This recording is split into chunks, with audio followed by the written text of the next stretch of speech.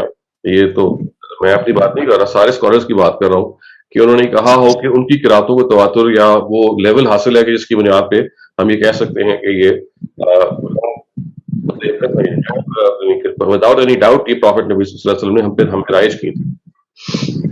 جی سر, لیکن سر پھر بات وہی آ جاتی ہے کہ پہلے میں اصل میں پہلے والی قراتوں کی بات کر رہا ہوں جس میں غامدی صاحب بھی کہتے ہیں کہ اجازت تھی صحابہ کو کہ اگر مطلب جہنم والی آیات کو آپ جنت والی نہ بنا دیں تو تب تک صحابہ کو اجازت تھی. لیکن جب عرض اخیرہ کی بات آئی تو وہ دو پوائنٹس اٹھاتے ہیں. ایک تو سورہ قیامہ کی وہ جو آیات ہیں جو میں کہہ رہا ہوں کہ نہیں بنتی اس طرح تفسیر علماء کے نزدیک, ایک وہ ہے, اور دوسرا پوائنٹ وہ مطلب تاریخ سے ہی ثابت کرتے ہیں. اپنا سوال کو پریسائزلی فریز کریں.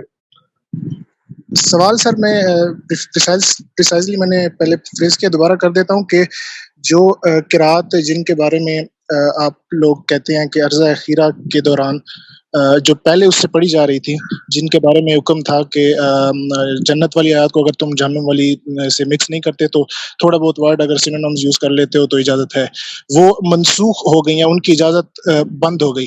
یہ کیسے ثابت ہوگا سورہ قیامت کی اس کو چھوڑ کے تفسیر کیوں چھوڑا جائے؟ اصل تو آیت ہی وہی ہے.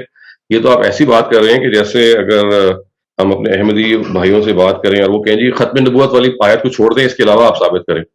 بھائی اصل جگہ ایک ہے قرآن کی جہاں پہ ختم نبوت جو ہے وہ بالکل واضح طور پہ بتائی جا رہی ہے. آپ اب یہ کہہ رہے ہیں کہ اس مقام کو چھوڑ دیں اور اس کے علاوہ بات کریں. اصل مقام ہی وہی ہے. تو آپ اس مقام کو دیکھنا ہو جاتی ہے نہ آج تک کسی نے وہ کی ہے نہ اس طرح کچھ, کیونکہ وہ سن رہا تھا. تو یہ دلیل نہیں ہے. پہلی بات تو یہ کہ ہر ایک کی بات ہم تک پہنچی نہیں ہے. دوسرا یہ کہ استاذ حمید الدین فرائی نے خود بتایا کہ وہ منفرد نہیں ہے, ماوردی نے یہ تعویل کی ہے اس کی. یہ ایسا نہیں ہے کہ وہ کوئی یونیک ہے اس معاملے میں. دیکھیں علم کی پہلے روایت کو ذہن میں رکھیے. علم کے اندر بے تحاشا وہ آراء ہیں جو منتقل نہیں ہوئیں گی, اور منتقل نہ ہونے کے نتیجے میں انسانی رائے قائم کر لیتا ہے جیسے شاید کسی کی رائے نہ ہو اور پہلی مرتبہ قائم کی ہو. تو ایسا نہیں ہوتا. بعض دفعہ وہ چیزیں موجود ہوتی ہیں اور ہم تک پہنچی نہیں ہوتی. لیکن اس کیس میں تو استاذ حمید الدین فرائی نے خود پوائنٹ آؤٹ کیا ہے کہ وہ he is not the first one. تو ماوردی جو ہیں, جو ایک شافعی فقیہ ہیں, انہوں نے ایگزیکٹلی یہی تعویل کی ہے. تو اصل دیکھیں علم کی دنیا میں تعداد اصل چیز نہیں ہوتی, دلیل اصل چیز ہوتی ہے. آپ یہ مت دیکھیے کہ فرائی صاحب نے کیا بات کہی ہے اور کیا نہیں کہی. آپ یہ دیکھیں جو بات کہی ہے وہ ان کے آرگیومنٹس اسٹرانگ ہیں یا نہیں ہے. اگر آپ نے تعداد کے لحاظ سے جانا ہے تو پھر تو ظاہر ہے کہ بہت ساری گمراہیاں ہوں کہ بہت سارے لوگ ہیں ایسے ہیں جو لمبردار اپنی تعداد میں بہت موجود ہیں. تو اللہ تعالیٰ کے پیغمبر نے کبھی بھی یہ فیصلہ ہم سے یہ اس بنیاد پہ نہیں کروایا کہ کتنے لوگ کیا بات مانتے ہیں. وہ یہ اللہ تعالیٰ ہم سے یہ کہتے ہیں کہ آپ کو کیا سمجھ میں آئی ہے, آپ کس کی دلیل کو مضبوط سمجھتے ہیں. تو ہمیں جو اپروچ جس چیز کی طرف توجہ دلائی جا رہی ہے وہ یہ ہے کہ آپ دلائل سے ایک چیز کو اینالائز کیجئے. اگر آپ نہیں اس کو سمجھ سکے یا آپ سمجھتے ہیں کہ وہ ٹھیک نہیں ہے تو آپ کو پورا اختیار ہے. لیکن یہ کہنا کہ پہلی مرتبہ ایسا ہو رہا ہے یا چوتھی مرتبہ ایسا ہو رہا ہے, علم کی دنیا میں اس کی کوئی حیثیت نہیں ہے. ٹھیک ہے سر. اور سوال سر میرا اسی سے ریلیٹڈ تھا لیکن میرے خیال سے ٹائم سوری میں نے زیادہ لے لیا, پھر کبھی انشاءاللہ. Thank you sir. Thank you, Arbab. Shoaib Imtiaz, you're up next. السلام علیکم ڈاکٹر صاحب. ڈاکٹر صاحب ایک نئی مصیبت مطلب میں دیکھ رہا ہوں, چاہے میں نے کچھ سالوں سے دیکھی ہے کہ جی مطلب ہم لوگ مسلمان گھر میں پیدا ہوئے ہیں اور ایک اسلامی ماحول ہوتا ہے, نماز سکھائی جاتی ہے, تمام چیزیں سیکھنے کے لیے لوگ بتاتے بھی ہیں. لیکن جب آپ کریئر کی طرف جب پڑھ رہے ہوتے ہیں کچھ یا پھر غالباً گریجویشن میں ہوتے ہیں یا پھر 12th کلاس میں ہو رہے ہوتے ہیں, اس وقت سے پیرنٹس تھوڑا سا رادر دین دین کی طرف زیادہ ہو کہ وہ کریئر طرف کنسرن زیادہ ہونے لگتے ہیں. جیسے کہ اگر مان لیجیے کوئی بچہ جو ہے کوئی اسلامی کے بارے میں پڑھ رہا ہے, اسلام سے ریلیٹڈ چیزوں کو پڑھ رہا ہے, قرآن پڑھ رہا ہے, ترجمہ پڑھ رہا ہے اور تمام چیزیں دیکھ رہا ہے اور اس کے ذہن میں سوال اٹھ رہے ہیں, اس سوال کو سالو کر رہا ہے اور اسی ٹائم پہ وہ بیک گریجویشن کر رہا ہے یا پھر اپنے کریئر میں کوئی کام کر رہا ہے, تو لوگ ایسا کرتے ہیں کہ تم کیا کر رہے ہو, یہ مطلب یہ مت کرو, اس سے تم بھٹک جاؤ گے قرآن پڑھنے سے. مطلب میں بہت سارا پیرنٹس کو دیکھا ہے کہ وہ کنسرن دکھاتے ہیں کیریئر کی طرف اور خود بھی ہوتے ہیں نماز پڑھ رہے ہوتے, خود ہی سب کام کر رہے تھے, اسلام نماز پڑھ رہے, روزہ رکھ رہے تھے, سب چیز بتا رہے ہوتے, لیکن جب کریئر کی بات آتی ہے تو پھر نماز روزہ کو چھوڑو پیچھے اور یہ کریئر میں آگے بڑھو, یہ زیادہ وہ کرتے ہیں. تو یہ کیسے ہو؟ دیکھیں اس میں ان کا بھی اتنا قصور نہیں ہے کیونکہ مذہبی جو انتہا پسندی ہے اور مذہبی لوگوں کی جو اس وقت موجودہ حالت ہے وہ اگر کوئی شخص یہ کہے جی کہ میں نے ایک دین کا عالم بننا ہے، اسکالر بننا ہے، تو ہمارے سامنے جو رول ماڈلز آتے ہیں یا جو تصویر آتی ہے وہ ایسی علماء کی آتی ہے نا کہ جو زیادہ تر تنگ نظر ہیں، جن کے ساتھ آپ گفتگو کریں تو بہت مشکل پیش آتی ہے، جو دین کو ایک خاص انداز سے پیش کرتے ہیں. ہم ان کی عزت کرتے ہیں انسان کے طور پہ، ہم ان کو ایک اللہ تعالیٰ کا کے قریب ہونے والے لوگ مقام دیتے ہیں، لیکن جو ان کی علمی اپروچ ہے اس کے نتیجے میں ہم یہ دیکھتے ہیں کہ بعض دفعہ فساد پیدا ہو جاتا ہے، بعض دفعہ دین ہی کی پریزنٹیشن خراب ہو جاتی ہے. تو پہلی تو میرے خیال ہے بات ہمیں یہ سمجھنی چاہیے کہ پیرنٹس کی جو یہ ریزرویشن ہے یا تحفظ ہے، یہ ایک ایسے جذبے سے نکلا ہے کہ بھئی کہیں ایسا نہ ہو کہ ہمارا بچہ بھی اس طرف نہ چل پڑے. تو یہ یعنی یہ جذبہ بہت نیک ہے. یہ اور بات ہے کہ چونکہ اس کو سمجھتے نہیں ہے، بعض دفعہ گہرائی میں نہیں جاتے، تو اس کا طریقہ بھی دیکھیں وہی ہے کہ آپ ان کو یہ الاؤنس دیں کہ وہ آپ سے محبت کی وجہ سے یہ رویہ اختیار کر رہے ہیں، لیکن آپ نے جو کرنا ہے اس کا فیصلہ آپ کریں، اور کسی کو اختیار حاصل نہیں ہے کہ وہ آپ کے فیصلے کو پر اپنا فیصلہ نافذ کرے. یہ تو والدین کو بھی حاصل نہیں ہے اختیار. آپ کو اختیار حاصل ہے کہ آپ رائے قائم کریں اور پولائٹلی اختلاف بھی کریں.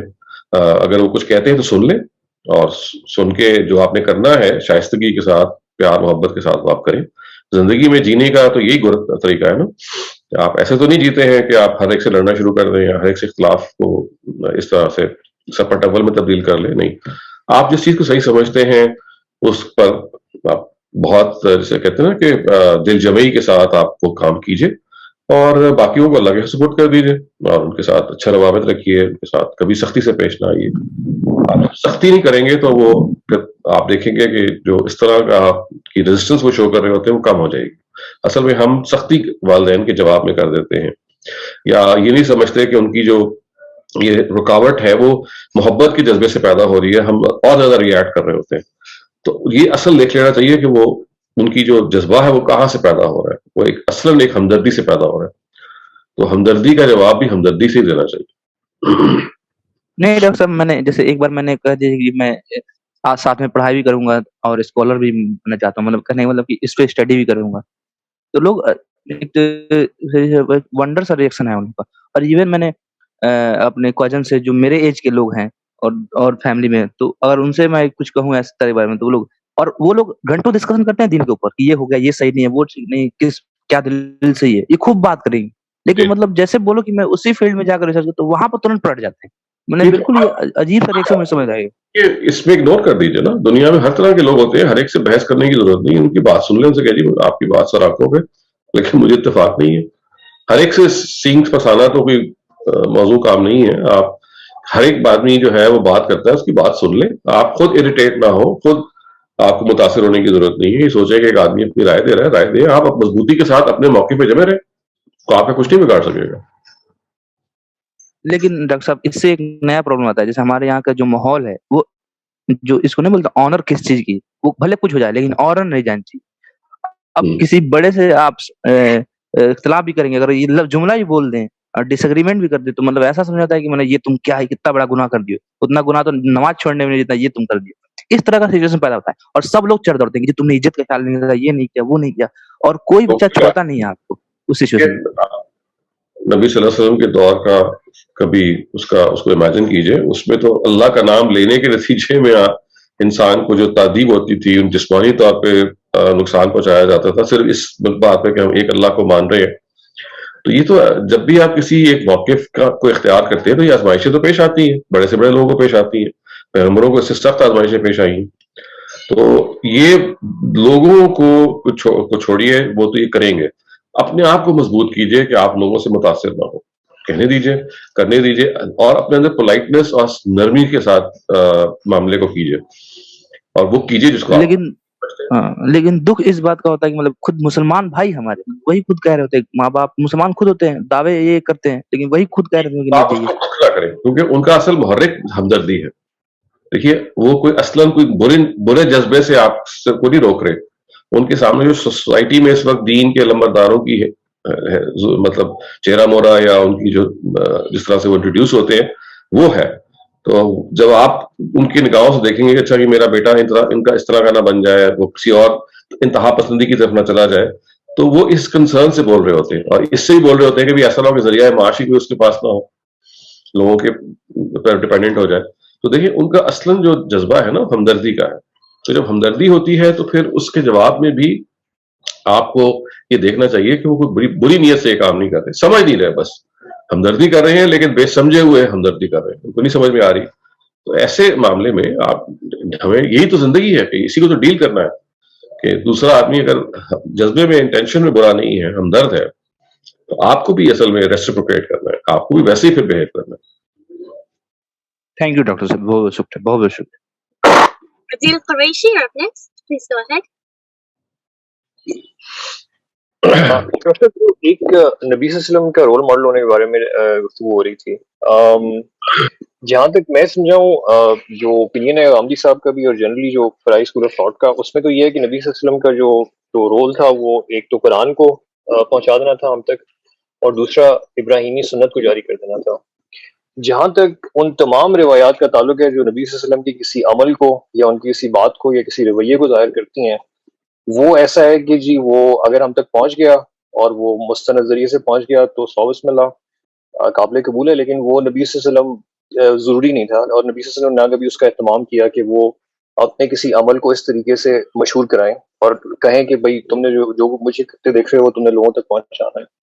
اگر اس پرسیپشن کو آپ ذہن میں رکھتے ہیں تو پھر ہم یہ کیسے کہہ سکتے ہیں کہ نبی صلی اللہ علیہ وسلم ہمارے رول ماڈل تھے, اور ان کی جتنی بھی اعمال ہیں یا جو ان کے معاملات تھے وہ اگر ان کو ہم تک پہنچانا ان کی ذمہ داری تھی نہیں, تو ہم کیسے ان معاملات کو فالو کریں یا ان کا اتباع یا ان کو رول ماڈل بنانے کی کوشش کریں؟ کیونکہ دیکھیے ان کا رول ماڈل ہونا تو خود قرآن نے بتا دیا, یعنی وہ قرآن کے اندر وہ اگر آپ کے پاس ایک لمحے کے لیے مان لے کہ حدیث کا سرمایہ نہیں پہنچا, تو نبی صلی اللہ علیہ وسلم کا جو اخلاق ہے وہ تو قرآن کے ہاں جگہ جگہ بیان ہو رہا ہے. کیسے وہ پیش آتے تھے, ان کی شخصیت میں کیسے حلم تھا, ان کے اندر کیا برداشت تھی, وہ اپنے معاملات میں دوسروں کے ساتھ کیا رویہ اختیار کرتے تھے, تو پوری سیرت ان کی قرآن مجید کے اندر آپ کو نظر آ جائے گی. تو اس وجہ سے وہ جو رول ماڈل ہونے کا ایلیمنٹ ہے وہ تو قرآن میں ریفلیکٹ ہو رہا ہے, ایک بات.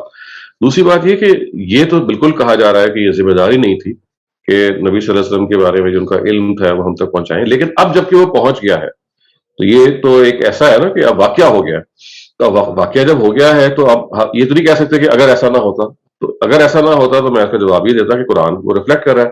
لیکن اصلاً تو صرف ایسا نہیں ہوا, ایسا بھی ہوا ہے کہ ان کی جو روایات ہیں, ان کی جو سیرت ہے, ان کے بارے میں جو زندگی کی گفتگویں ہیں وہ بیان ہوئی ہیں, اور وہ قرآن کی روشنی میں, عقل عام کی روشنی میں, تاریخ کی روشنی میں, علم و عقل کے مسلمات کی روشنی میں آپ ان کو جج کر سکتے ہیں اور یہ دیکھ سکتے ہیں. تو نبی صلی اللہ علیہ وسلم کا ایک علم ہے جو منتقل ہوا ہے, تو یہ اصل میں علم ہے جو آپ سمجھ لیں کہ جیسے فرائی صاحب ایک عالم تھے تو انسان تھے, تو اگر ان کے علم کو ہم اتنا امپورٹنس دے رہے ہیں یا ابو حنیفہ کے علم کو اتنا امپورٹنس دے رہے ہیں کہ ان کے شاگردوں نے آگے پہنچایا, تو نبی صلی اللہ علیہ وسلم کی تو مقابلہ نہیں ہے نا, تو ان کا علم بھی ان کے شاگردوں نے آگے پہنچایا ہے.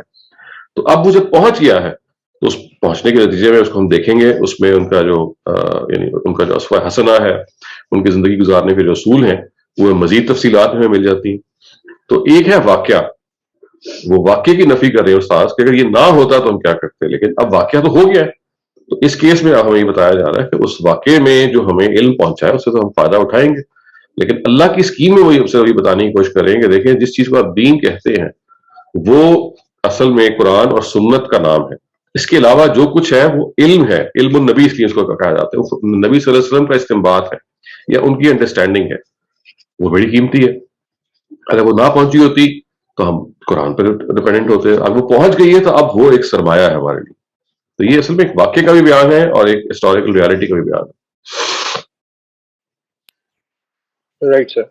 اچھا سر, ابھی 4 منٹ اور ہیں تو میرے 2 اور سوال تھے. ایک تو یہ جو آپ نے بتایا کہ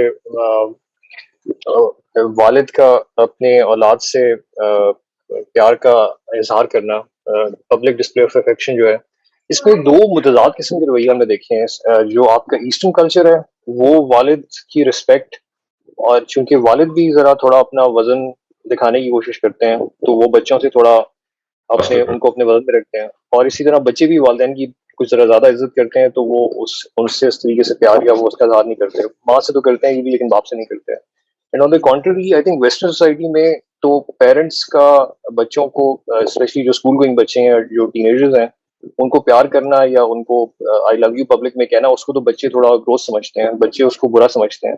وہ کہتے ہیں کہ اس سے ہمارا مذاق اڑتا ہے ہمارے باقی اسکول اس میں.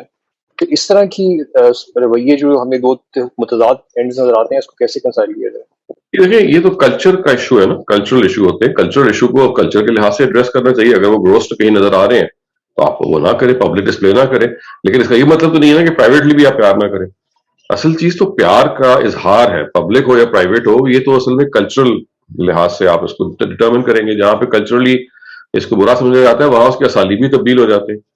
لیکن کچھ بھی ہو یہ تو نہیں ہونا چاہیے نا کہ آپ وہ جو محبت کا پیار کا اظہار ہے اس میں ہی آپ لیے دیے رہیں. اسی میں آپ جیسے آپ نے کہا کہ ہمارا جو مشرقی کلچر ہے اس میں باپ جو ہے، باپ سے زیادہ بچے، اب تو وہ معاملہ نہیں رہا لیکن ایک زمانہ تھا کہ وہ چچا کے قریب ہوتے تھے یا کوئی اور فیملی ممبر تھا، کیونکہ باپ کا ایک خاص روپ تھا، باپ جو ہے وہ فاصلے پہ رکھتے تھے. تو یہ وہ چیز ہے کہ جو ہمارا کلچر ہے یا ہماری ثقافت ہے. مذہب ایک بالکل الگ چیز ہے. مذہب جو ثقافت اور کلچر پیدا کرتا ہے وہ عرب میں اور ہوگی، وہ انڈیا پاکستان میں اور ہوگی، وہ ہر جگہ اور ہوگی. لیکن اصول ایک ہے، وہ یہ ہے کہ جو افیکشن اور رحمت کو جو شو کرنا ہے یہ ایک انسانی، یعنی اس کے بارے میں یہ بتایا جا رہا ہے کہ جو مذہبی لوگوں کے اندر تکشف پیدا ہو جاتا ہے یہ کوئی آئیڈیل چیز نہیں ہے. نبی صلی اللہ علیہ وسلم ایک ہیومن بینگ تھے تو وہ اپنے جذبات کا اظہار کرتے تھے. تو یہ کوئی مذہب کے منافی نہیں ہے. دیکھیں نا ان کے بارے میں یہ آتا ہے کہ جب ان کے بیٹے ابراہیم کا انتقال ہوا تو وہ جب انتقال کے وقت وہاں پہنچے، ان کو جب اطلاع ملی تو آنکھوں سے آنسو جاری ہو گئے. اب پروفٹ کے بارے میں یہ سوچنا کہ بھئی وہ اس طرح سے روئیں گے، ہم کہہ سکتے ہیں نا کہ ان کو تو صبر کرنا چاہیے تھا. بھی انسان بھی تو تھے، وہ انہوں نے وہ روئے اور وہاں لوگ موجود تھے اور انہوں نے پھر وہ جملے کہے اتنے شاندار کہ العین تدمع والقلب تحزن ولکن ارضی برضا اللہ. آنکھوں سے آنسو جاری ہیں، دل میرا بہت مغموم ہے لیکن میں اللہ کی رضا پہ راضی ہوں. تو یہ اصل میں جو ہیومن ایلیمنٹ ہے یہ ہیومن ایلیمنٹ کا بیان ہے. یہ ہیومن ایلیمنٹ کا اظہار کہاں، مطلب پبلکلی ہو یا پرائیویٹلی ہو یا ایک خاص سپیس میں ہو، اس کا تعلق تو اصل میں آپ کی اپنی حکمت، وزڈم اور بہت سارے دوسرے وجوہات سے ہوتا ہے. لیکن ہو ہی نہ، یا وہ ایک سپر ہیومن رویہ اختیار کر لیں، آپ صدمے کو آپ محسوس ہی نہ کریں، خوشی کو آپ محسوس ہی نہ کریں. تو اللہ تعالیٰ کے پیغمبر جو ہیں وہ یہ بتا رہے ہیں کہ وہ انسان بھی ہیں، انسان ہوتے تھے، ان کے ہاں بھی جذبات خوشی کے ہوتے تھے، غمی کے ہوتے تھے، محبت کے ہوتے تھے، تعلق کے ہوتے تھے. تو یہ کیونکہ دیکھیے ہمارے ہاں اس زمانے میں بھی تکشف تھا، یعنی جو مذہبی لوگوں کا ایک خاص تصور تھا کہ بھئی آپ نے اس طرح سے ہنسنا کھیلنا گھلنا ملنا نہیں ہے، لیے دیے رہنا ہے. تو اس کو کوئی آئیڈیل جگہ پہ نہیں رکھا گیا. بتایا گیا کہ دیکھو انسانوں کی طرح رہیے. ہمیں انسان جو ہیں وہ ہیومن بینگز ہیں، ان کے اندر ایموشنز ہوتے ہیں. ایموشنز کو سپریس کرنا یا ایموشنز کا اظہار نہ کرنا یہ کوئی بہت اعلیٰ چیز نہیں ہے. تو یہ تو اس طرح ہے جو ہمیں ایک ہدایت ملتی ہے. باقی ظاہر ہے کہ ان سب چیزوں کو ہمیں اپنی کلچر کے لحاظ سے، زمانے کے لحاظ سے، سوسائٹی کے لحاظ سے، ان سب چیزوں کے لحاظ سے کو برتنا چاہیے. Right sir, thank you. Sir میرا آخری سوال ہے، 2 منٹ ہے، اگر یہ سوال آپ اس کو کل کے لیے پوسٹ پون کرنا چاہیں تو کر دیجیے گا، یا اگر یہ ریلیونٹ نہیں ہے تو feel free to reflect that. جو واعتصموا بحبل اللہ جمیعاً کا سوال تھا کہ اللہ کی رسی کو مضبوطی سے تھامے رکھو، اس میں ایک جو میرے ذہن میں اسپیشلی جو ہماری اسلامک ہسٹری ہے، خلفائے راشدین کے زمانے سے جو ایک آغاز شروع ہو گیا تھا ایک مسئلے کا، جس میں جنگ صفین ہوتی ہے اور حضرت علی اور حضرت معاویہ رضی اللہ تعالیٰ عنہ کے درمیان میں اسی بات کو لے کر وہ جنگ ٹال دی جاتی ہے، پوسٹ پون کر دی جاتی ہے کہ چلو اللہ کی کتاب فیصلہ کرے گی کہ کون حق پر ہے. تو لیکن وہ فیصلہ پھر بھی نہیں ہو سکا، یا وہ فیصلہ غلط ہوا، یا وہ پھر بھی ایک کنکلوژن تک نہیں پہنچ سکے. تو جب حضرت علی اور معاویہ رضی اللہ تعالیٰ عنہ جیسے لوگ اللہ کی کتاب کو فیصلہ کر کے نہیں کر سکے، تو آج کل کے دور میں جو ہم کہتے ہیں کہ جی ہمارے مسلمان لڑ رہے ہیں اور ہمارے مسلمان اللہ کی کتاب کو ریفر نہیں کرتے اس لیے یہ اختلافات ہیں، تو یہ اختلافات تو یہ نہیں کہنا چاہیے کہ جی اس زمانے کے اتنے بڑے بڑے لوگوں کے زمانے سے شروع ہو چکے تھے اور وہ اس کو ریزالو نہیں کر سکے. دیکھیں وہ اختلافات جو تھے وہ مذہبی سے زیادہ سیاسی اختلافات تھے، اور وہ سیاسی اختلافات میں انسان تھے، وہ پیغمبر تو نہیں تھے، ان سے غلطیاں بھی ہوئی ہوں گی، اور ان غلطیوں کے نتیجے میں ظاہر ہے کہ انتشار بھی پیدا ہوا، بہت سارے لوگ جو ہیں وہ مارے گئے، صحابہ کرام کی بہت بڑی تعداد ماری گئی. تو یہ تو ہم نہیں کہہ رہے کہ اللہ تعالیٰ نے اگر کہہ دیا تو لوگوں نے بھی فوراً کر لیا ہوگا. لوگ بھی تو اصل میں آزاد ہیں نا اپنی چیزوں کی امپلیمنٹیشن میں. تو صحابہ کرام کو اگر آپ یہ دیکھیں گے تو اس میں ان کے ہاں جو چیز ہمیں نظر آتی ہے وہ یہ ہے کہ جس چیز کو جس نے صحیح سمجھا اس کے لیے اس نے اپنی جان دے دی.